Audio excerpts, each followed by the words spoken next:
Everybody, welcome back. We're going to take a look at a couple student pieces from Applied Perspective, and we're going to examine these and talk about what to do next. So let's just go through the work. I have 3 student sketches right here. A couple of them are a little rough, and this is okay for just general, what we call a general thumbnail to rough in terms of the shapes there, but we are lacking detail. So what are the type of details that we're talking about or looking for? Well, obviously, let's start with Richard's right here. One of the key details is going to be, identifying what's happening on these surfaces. So, for example, if I zoom into this piece here real quick, is this, hold on a minute, let me switch to like a blue. Whoa, someone's got the funky color change on. Let's see what kind of brushes are in here. Sorry, none of my presets are in here. Now I have to go look. Here we go, as long as I have a drawing brush. That's not really, 1 second. There we go, that'll work, perfect. Okay. Okay, so we're talking about details in here. Let's see what that line looks like. The type of details we're talking about are, indicating what's happening to surfaces. So, for example, on this, I like to call this edge detail, where we have a window that's going up. Perhaps we want to get in here and make sure there's a thickness, there's a general frame around that window. We talked a little bit about this type of detail on the interiors, but oops, that's Cintiq wigging out. You are on the same lane. Huh? You are on the same lane. I am. That's okay for right now. Thanks, Bonna. So I'm just doing some of this by hand, putting a little frame around this guy. Okay, like so. Coming in here then, and then deciding, is this going to be plate glass window, or is that just a cement wall? Is it just a round curve and there's a wall in the back there? All these little bits of information add up for details inside our piece. Thinking about like this large square that's here, okay? Oops. Hold on. Sorry, this is what happens with the recorder. It slows down the process of us working in Photoshop. Okay. And that line just popped in there from somewhere. Okay, so if I get that curve in there, oh man, I'm having the hardest time today. Nothing is staying the way it is. Okay, stay. Photoshop, it's Camtasia that does that. So when I look at this large pane of glass right here, I don't know if that's glass, do I? I don't know if it's supposed to be like a huge door. I don't know if it's a decoration on the front, if it's a billboard, what it is. Those are little details I need to get in there. What I was starting to do is I was coming in here and I was sketching the outside of this frame that's going to be like a decorative piece. And then I'm going to come in here and let me make sure it touches off. There we go. And then I'm going to put some detail down here. So I might have the base like that. Now, if this is a window, I might see inside part of that arch, and that arch might curve in like so.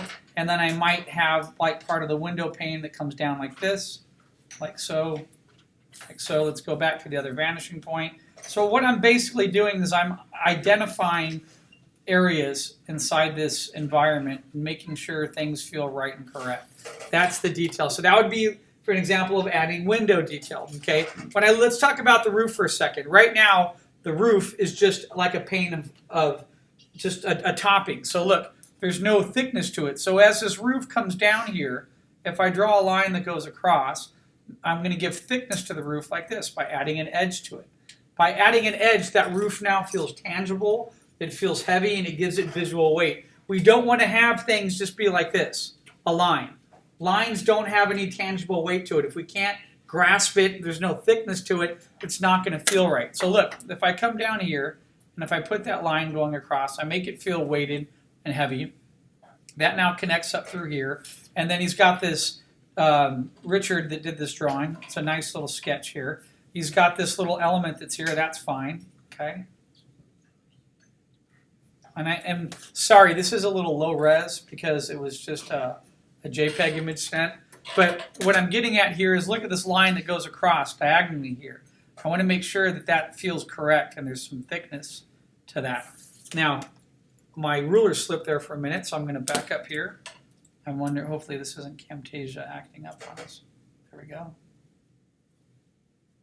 Okay, so there, now I have a tangible thickness, but I still can't tell what that roof is. So I'm going to have to get in there and make a couple decisions. And when I make those decisions for the viewer, I'm going to have to give some indication of is this roof metal? Is it made out of wood? Now, there's two terms I want to quickly talk about here. I'm going to write down here. Okay, there's something that's called lost and found edges. What lost and found edges relates to is it also relates to, I'm going to put down here, contour line.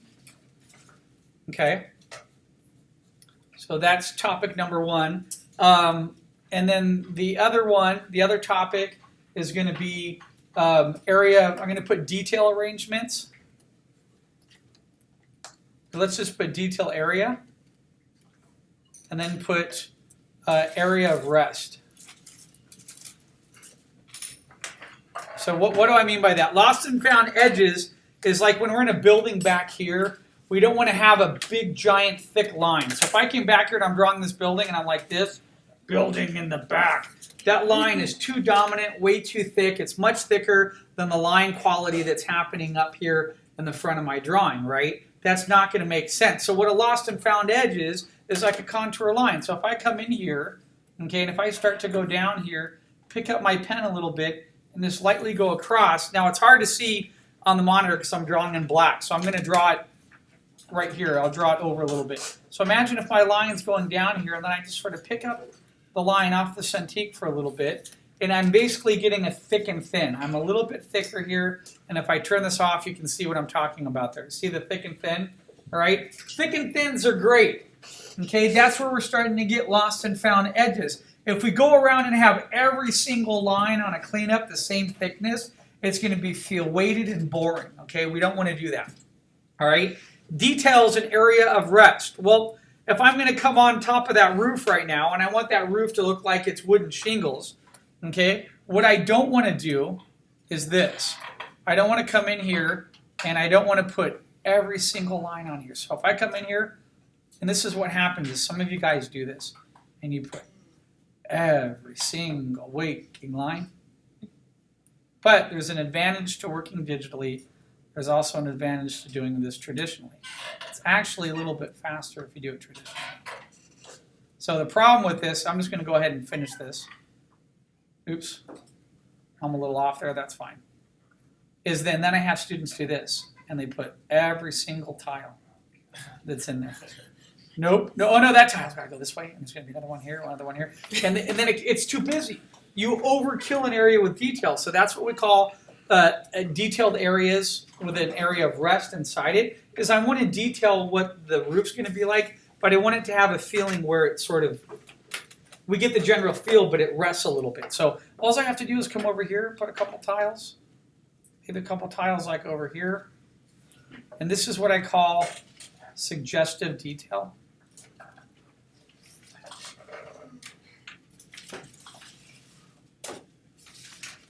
Okay.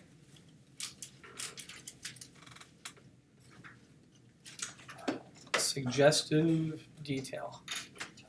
And what is suggestive detail? This is something that I learned back in the day when an art instructor introduced me to a guy named Gestalt, who was a psychologist that figured out when you're looking at shapes and information, and if you see this right here, you're not seeing a deformed circle that filled around the Cintiq, but you're actually, there's three lines there that don't represent the circle, but our brain connects things together and gets us to reason in our cognitive development and transitions, right? So all I really have to do on this roof is I don't have to come in here and do every single area.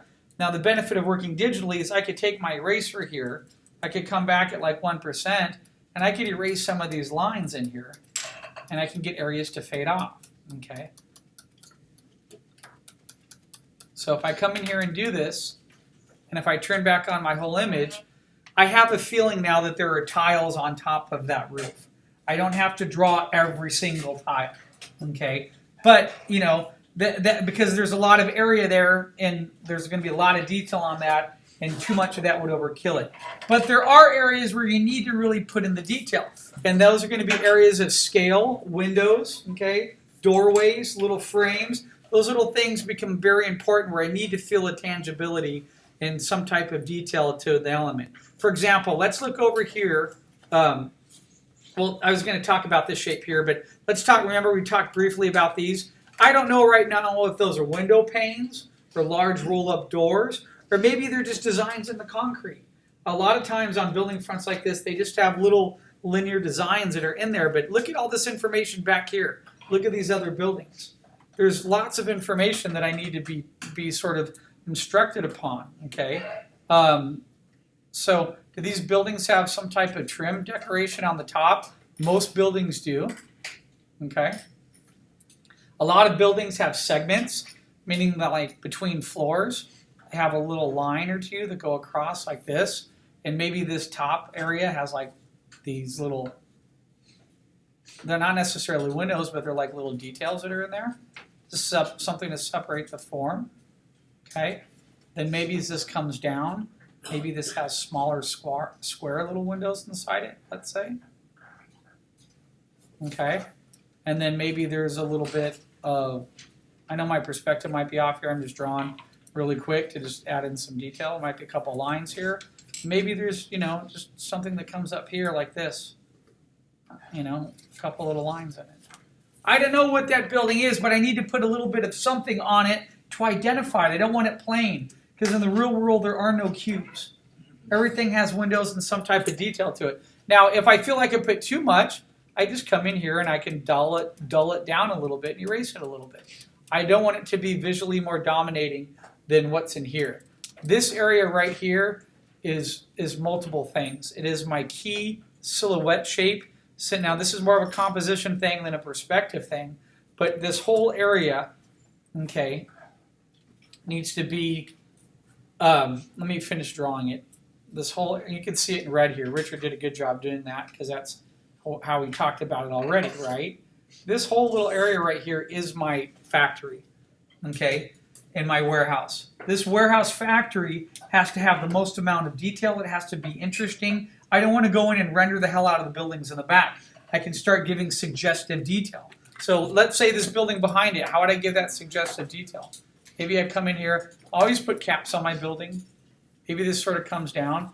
And maybe I'm just going to real simple put a couple lines in here that separate out the floors. And then maybe on the top one here, it has like a large window, let's say. I don't even have to define that as a window. Maybe when I get down here, this one has the same type of thing.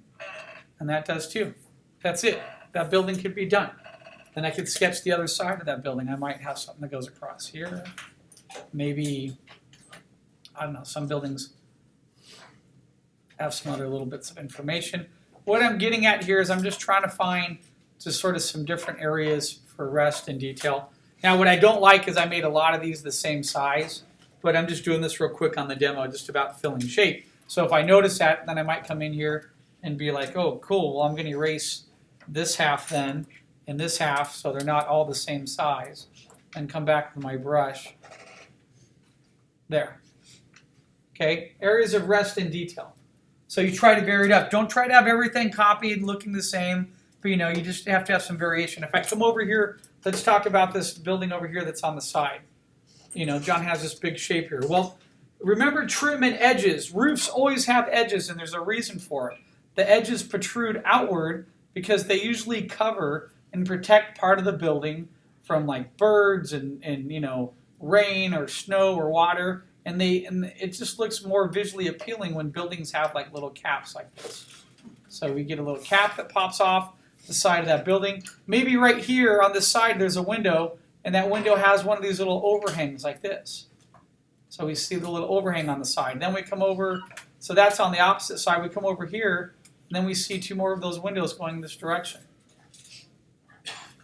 Let me see if I can just draw this real quick. Maybe this guy has like really tall windows here. Now what a lot of windows have, they have little ledges. So I might put a little window ledge here, and then have that little rest thing like that on it. Okay, like that. And now, what's inside the window? Windows have thicknesses, right? So I'm going to draw a little bit of thickness here. This is above my horizon line in this piece. So I can see underneath it like this. Okay. And then I'm going to put the window itself now. So I'm just going to sketch lightly in here like this. And then I'm going to sketch the window itself.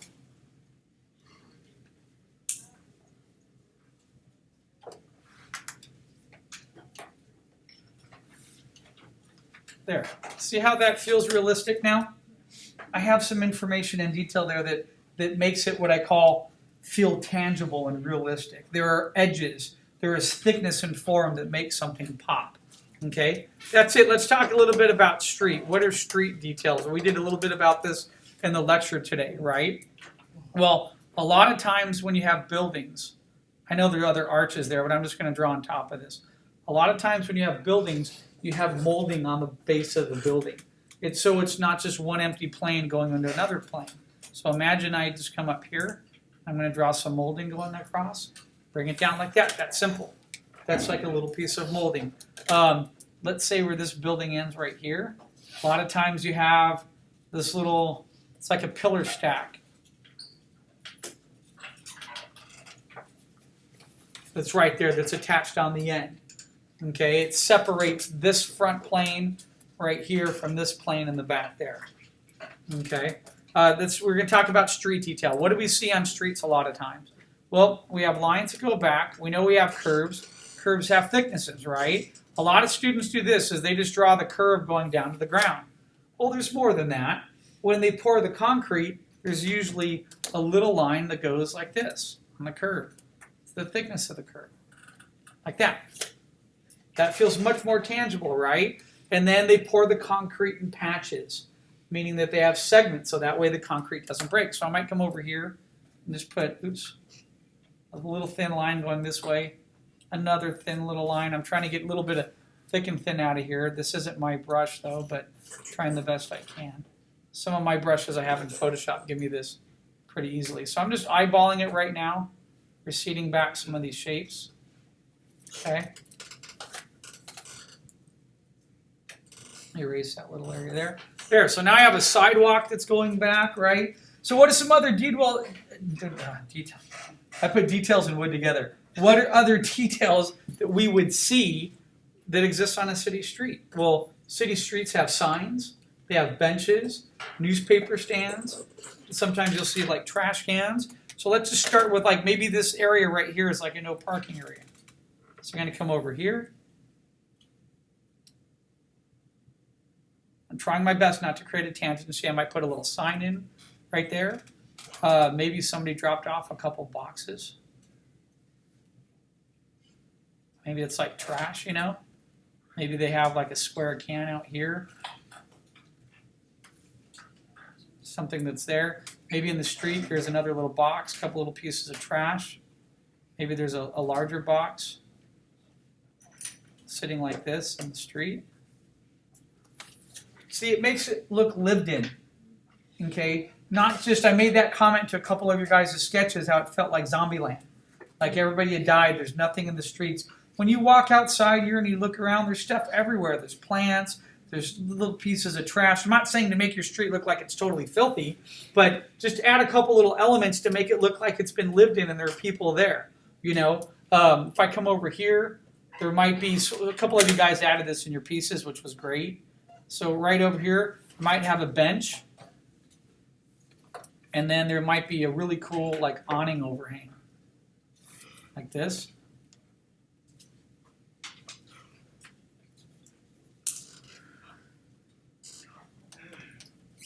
Oops.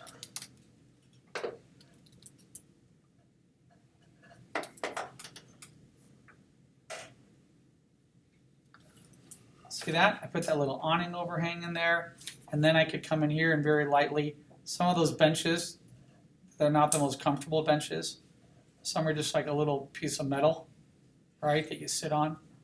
Okay, maybe right in front of that bench is a little newspaper stand. See, it feels like it's a realistic type of environment, and it's not just an empty street anymore. Those are the little details that we're aiming for. Okay, let's go take a look at another student's piece right here. So this was Tito's. The drawings working. One of the things we talked about today with Tito is that this area right here was such a smaller area surrounded by a lot of buildings and everything, right? But We talked about, what did we talk about, Tito, about reframing, right? Mhm. So what I meant by reframing on his piece is that if we frame in about here,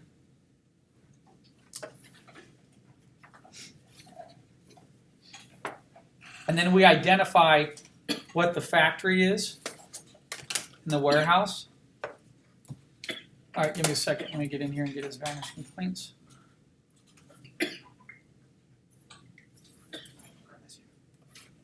There's the line there, so that's going to be about actually something like that.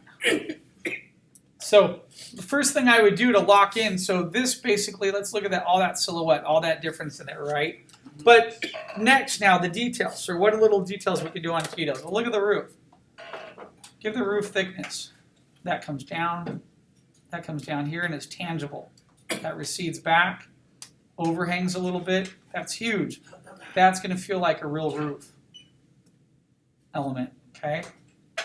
Look at that. It feels tangible, like we could grasp it. Now on this roof, I would do the same thing. Maybe this comes down and then I could see the edge on there.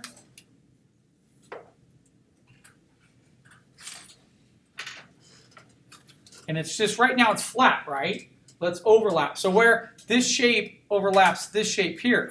So if I put something on this roof right about here that overlaps that other shape, that's going to be a win-win for me.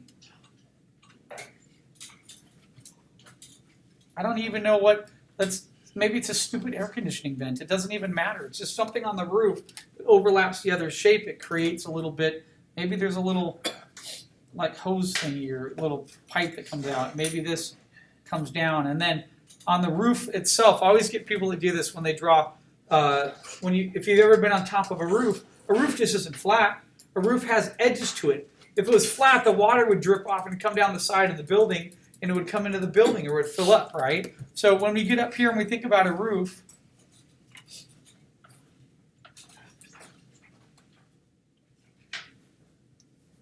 sorry, I know I'm just drawing this really quick. I'm not paying attention. My perspective is way off there. I'm not plotting to my points, guys. Since I'm doing this in the demo, I'm just going through. So what I'm going to do here is now on this roof line, I want to give it some thickness. What I mean by that is I want to make it feel like there's an interior part to that roof. Okay?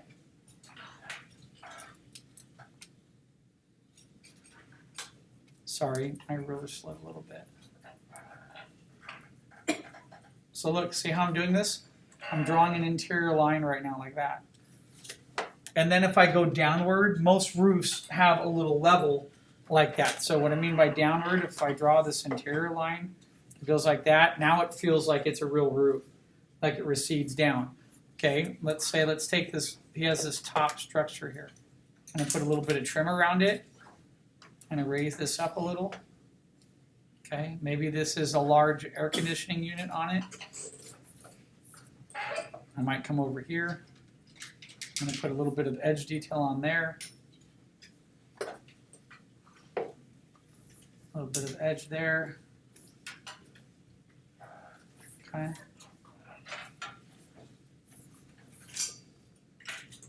I'm going to put, it looks like maybe a little bracket, or excuse me, a little vent. Something like maybe that unhooks. You have like a little element there, right? Maybe the top of this just has a little interior line in it.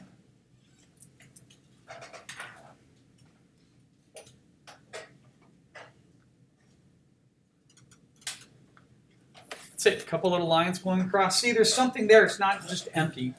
But I'm not over detailing it. One of the rules I have, it's sort of a design rule that I use in Maya when I model with shapes. And it's funny because I learned it more in Maya, but now it totally applies to the way if I'm designing a spaceship or working in a painting. It's whenever you have a lot of detail. So let's say I was working on a spaceship right here. I want one large shape like this. And then if I have all these little details, let's say there's a thruster here, there's hoses, little connector pipes and whatever. See, all this becomes really detailed in here. And then this is the big area of the ship. So I call this contrasting elements in design, right? They're just contrasting shape arrangements. So if I have a ship that comes down, and then I have this in here, and then I get all this little detail in here that connects up, this next piece here needs to be a big open piece with no detail on it. See that? So this is like the back thruster of a ship. There's an area there. Then if I get in here and I have like a little cockpit or something that comes off the front of my ship, then this gets the next area of detail. Okay, does that make sense to you guys? So then I have areas of rest. So even if here, if this is a big shape that comes out here, I get all the detail in this little area here. And then detail like in here, and then I have an open area in here where there's like no detail. See that? Areas of rest. So that theory, it really works, especially if you apply it into designing buildings or anything else. If you have, I'm going to put an O, an open area, then you have a lot of detail.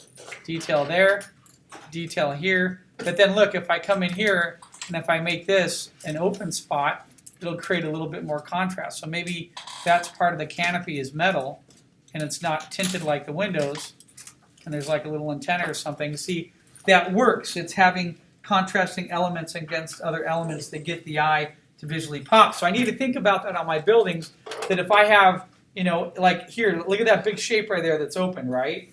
So if I come down here on the top of this roof, and if I put some really thin lines and make it look like there's a little bit of sheet metal on that building, like that, you see what that does? It makes it work. Or maybe I'm looking at it and I'm like, oh, I don't like the way that's going. Okay, maybe I put too many lines. Come back and just, what if I just put a couple like this? 1, 2, that's it. Boom. Those two little lines identify the surface of that roof line, and it makes it an easy visual read. Let's look at the door right there. So what's another little element I could put on that door? So there's just a simple square door. We talked about how the scale is too large, right? But an overhang, a lot of doors have little overhangs that come over the door. So look, I'm just going to come right here. I'm going to drop this down. Okay, go back to my vanishing point here.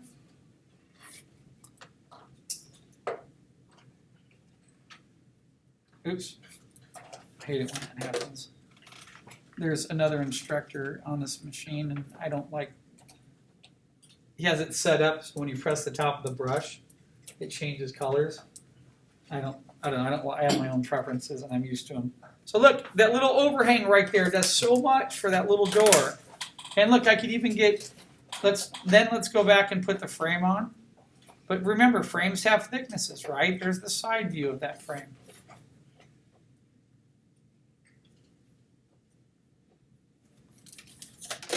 Hold on, I lost a little bit of, there we go. Take that off. I wanted to do this. I wanted to get that line in there, but it's so thin on my ruler here. Let me erase that a little bit. I want to get the top little line in there, so maybe this ends and then just comes over a teeny bit like so, and then when that's over, there we go, like that. So I see a little bit of the top part right there. Then I come down and put the interior line of that frame. The frame recedes back. Then I have the door. Okay, much more tangible and workable right there. Okay, and then we just keep filling it up. You just keep doing that and giving. I don't need to put any more information on this structure right here, because if I do, it'll kill it and make it too detailed. You know, but there's enough there. But then again, I made that comment about the streets. The streets look empty. Well, why do the streets look empty? Because there's nothing on them. So I need to think about little elements that I might put. So if this is the front of his factory, right? He comes in, we come in here, I give a little thickness to the sidewalk, okay? Oops, sorry, the Cintiq pen slipped a little bit there. Okay, maybe I come in here and I could fit a couple little linear lines like this. And I break them up into bigger segments. Maybe there's a little driveway that comes this way. And that driveway comes out. Sorry. Cintiq needs to be a little calibrated too.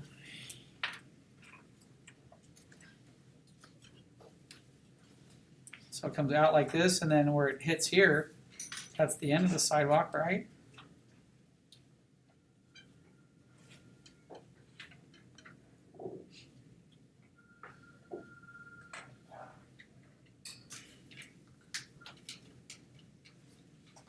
See, just that little, and then we get to the end of the street, you just come over here and maybe decide, okay, I'm going to put let's put a street light in there. Goes up, arches over, then there's a little box. On the bottom of that box is the light bulb. There's my little street light. Does that make sense? Just adding these little details, these little edges, the streets, the walkways, the curves, it starts to make it feel like it's coming alive. And this is just all the little bits of information, okay? This is another student's. This one is Jades, and she did. So when I look at this one, there's lots of really cool shapes happening on that factory, right? And there's some detail there. The one thing that I don't like is the factory's getting cropped off right here. So one of the comments that I would give on Jades would be, what if we brought out this frame a little bit more? What if we brought this factory and ended it about right here? So then if we bring out the frame just a little bit more to about here, we get to see the rest of that, okay? Now, the street light, there's a major issue with that. It's off of perspective. If I follow just this vanishing point right here, that line, you see that? That means that if this was from the center of that pole, like this, I found the center of it, and I'm going to come back then from this vanishing point that's here. That means if I came from the center right here and draw a line across, the bottom of the light should be hitting right there. Does that make sense? Because it's an arch going to there. Right now, it's sort of doing it this way. Now, she might have intentionally wanted the street light to be coming back to the side view, but that's one reason I might not do it coming from this other vanishing point, is because it would have to sort of notch into that shape right there and then come off of that, right? That would be really important. And then the way it's hooking up here, I'm not really getting the read. It doesn't feel like it was drawn through there, right? So if I were to draw that, I wouldn't want the street light, let's say if it was going to come back out this way, it would exist somewhere about here. It'd be about here. And then I have to measure the line, draw through the shape, and find out how it would connect from one arm to the other. Does that make sense? And to be honest, I don't like round street lights. To me, street lights, when I look at them, most of the ones I see tend to be like this. They tend to be squares with a little bit of trim decoration. Sometimes the top gets pinched a little bit like this. And then, sorry, it's really rough. Then underneath, they tend to have the round little light bulb that comes out like that. That's what most street lights tend to look like, the ones I've seen, okay? They don't tend to be, I know there are some that are round, but just draw the box to get the perspective. Oh, it's driving me nuts. Tell instructors to set their preferences when they're done here. But the thing about that street light that I don't like is it's pushing me away from the building, pointing me to the building. That's more of a composition thing. So if I come over here, like I started to do a minute ago, I was measuring that line to here, right? So then you can come in here. Let me erase that little arch in there. That's a street light. A lot of them do have that round little sphere on top. Look at that, this line. No, I know you're not here today, Jade, but look, that line goes this way and that way.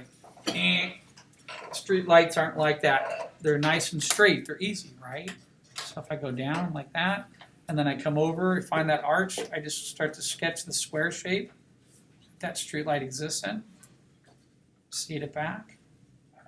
Find that center point.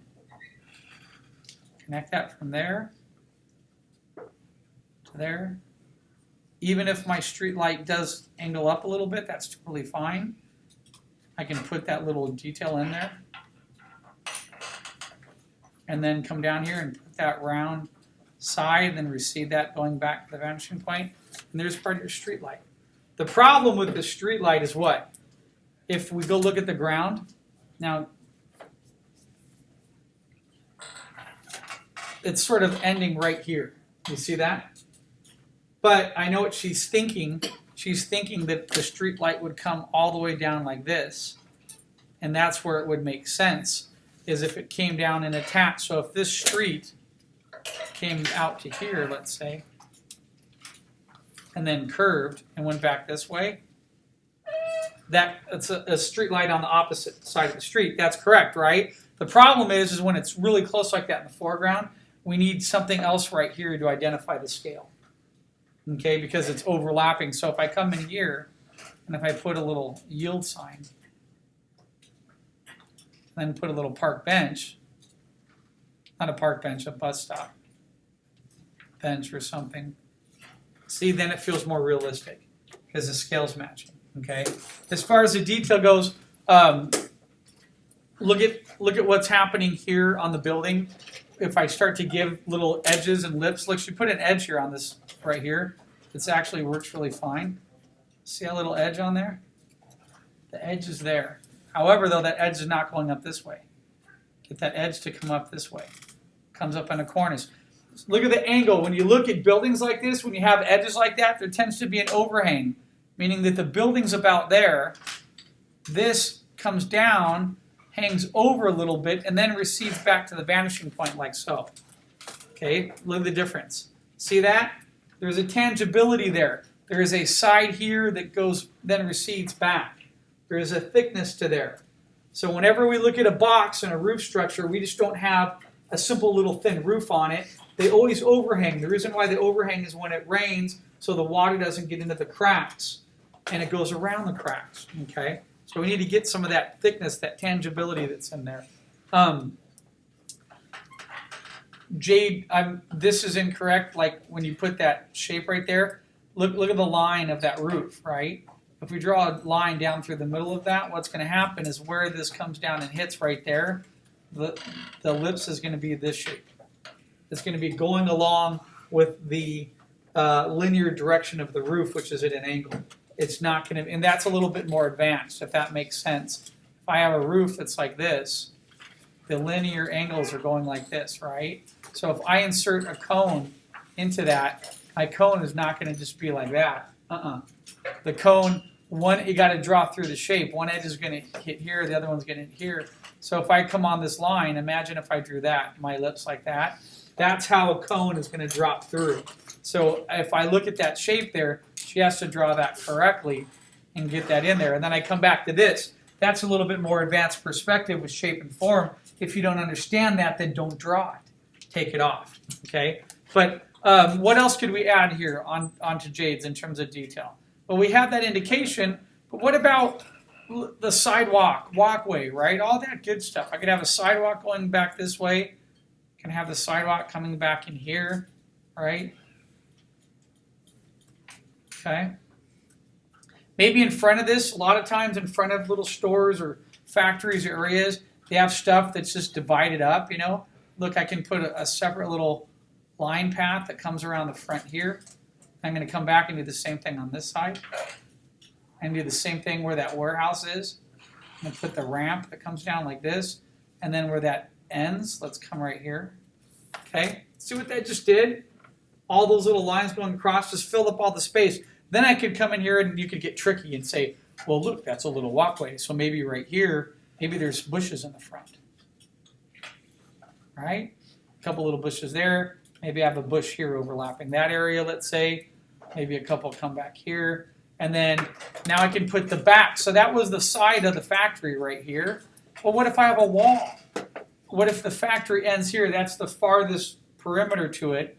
And then I come back here, and there's like a little bit of a wall that ends here to part of the factory, right? Maybe there's like, what looks like a little bit of a gate or part of that wall. Maybe there's another little segment here, and then there's another driveway back here. See that? I'm just adding little bits to it because before this, right now, it feels really empty right here. It feels empty right in here, and it feels empty in here. Okay? But look at that.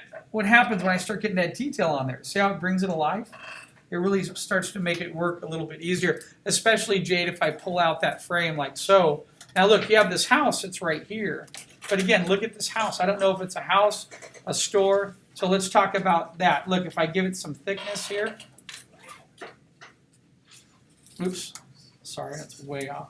Actually, I'm going to redraw that completely because that triangle shape feels like it was just sort of sketched in there without it connecting to anything. And one thing that kills it is that window line.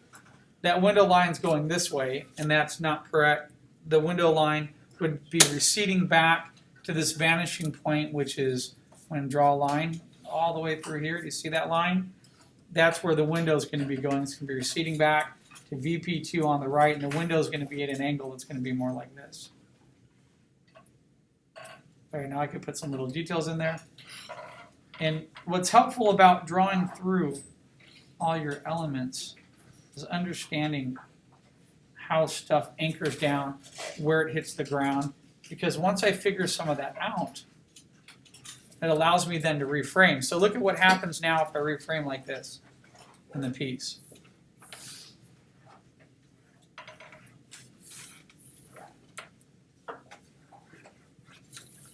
You see how that composition works a little bit easier now on the piece? Because now I can see where the street comes out. It hooks up to the light coming this way. I can see that this corner or whatever, even though it's a little bit under the frame, that's fine. Sometimes I draw outside of the frame at least by an inch or two on a rough or a drawing, especially for in fields of animation, because they reframe all the time. So let's say do that. Let's say, I don't know, let's say this curves and then, I don't know, it's a weird house and the sidewalk. Uh-oh, what happened?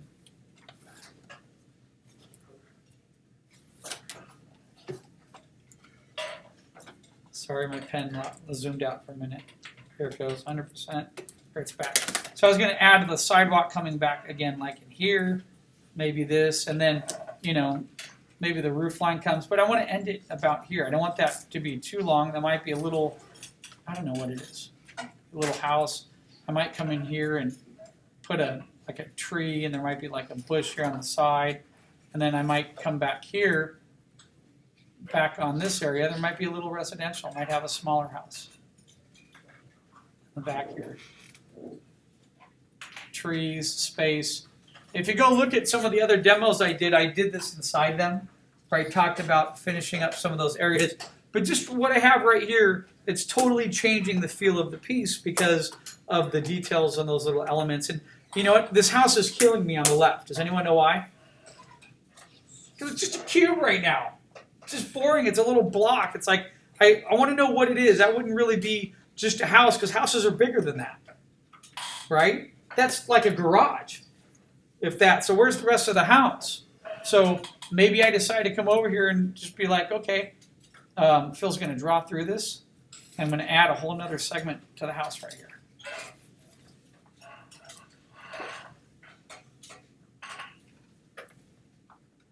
There we go. And then erase the overlap areas. And that still doesn't feel right because it's a weird looking shape that isn't quite matching. So I might have to think about, okay, well, what if that was some weird shaped garage that was in the front there? That window is really large. You know, maybe this is like a little restaurant. So, you know, maybe I need to put some tables out in the front. What happens when you go across the street right here, folks, from us? What's right across the street?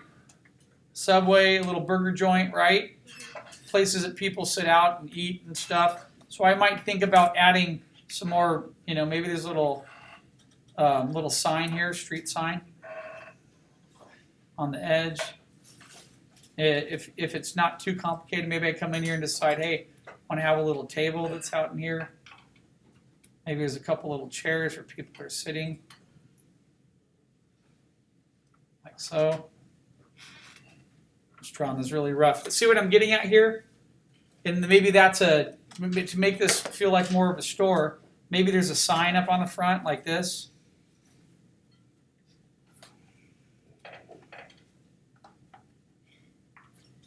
And then there's like supports on the sign like that.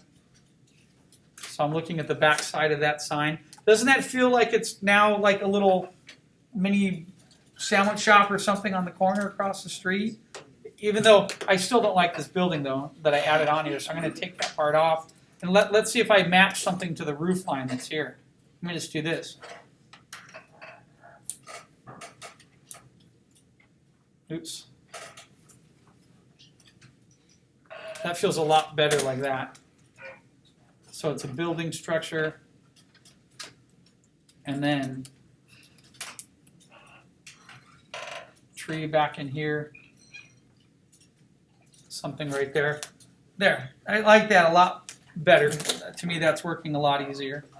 And then if I crop it there, okay. And then what she's doing here with the clouds is nice. She's showing the underneath of the clouds. That's great. That's an approach you can do. And then if I finish the hills a little bit, put a little bit more information. Maybe there's another like mountain range in front of that one. See how that starts to come together? Okay, it starts to fill in these little details, little amounts, little parts in there. Okay, so work on that. Remember, give things thicknesses and feel, and just you'd be amazed what a couple little lines can do spaced out from each other like that. It starts to make it look like there's a sidewalk and there's something real. Things aren't empty. There is no empty space. Okay, even like over here, look, I could come back here and be like, oh, you know what? Let's put a crosswalk going across. Perfect. Come in here just really lightly, put a couple little lines. Boom, got a crosswalk that goes across there now. That's perfect. All these things tie in to part of your environment, okay? All right, so go back and look. I already have another demo online. Let's just see let's pull it up really quick. Here, let me end that one right there. And I'm going to record this in just a minute. Let's go back to the class blog really quick, okay? And if you come back here, and where's our assignment? I put notebook examples, right? Here we go. If you come back here, I have, I think it was after this one, the 2-point, I think I started talking about details. If not, I'll find it. Here it is. Yeah, look at this. All back in here. So here's another great demo. This demo's linked up. This is from last semester, where I had the factory. Look, I'm drawing trees. I'm talking about having houses overlap, add all these other elements, similar to like what I was just talking about before. Okay? Put all these little bits, all these other elements in there, and it really brings the drawing full circle back to another level of detail. So that is linked up. If you go to our class blog and go down here, in fact, I'm going to come back and link this lecture. But remember, I had this posting, I had the notebook sample, it's under this.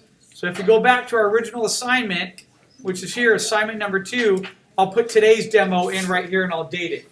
Okay, but underneath that demo, there's a whole nother demo for you to watch. So if you hit that point where you're like, Phil, I don't know what to do, I couldn't figure out what details to put, I'm going to come back and go, you didn't watch the demo. Okay, got to watch the demos. All right, guys, have fun.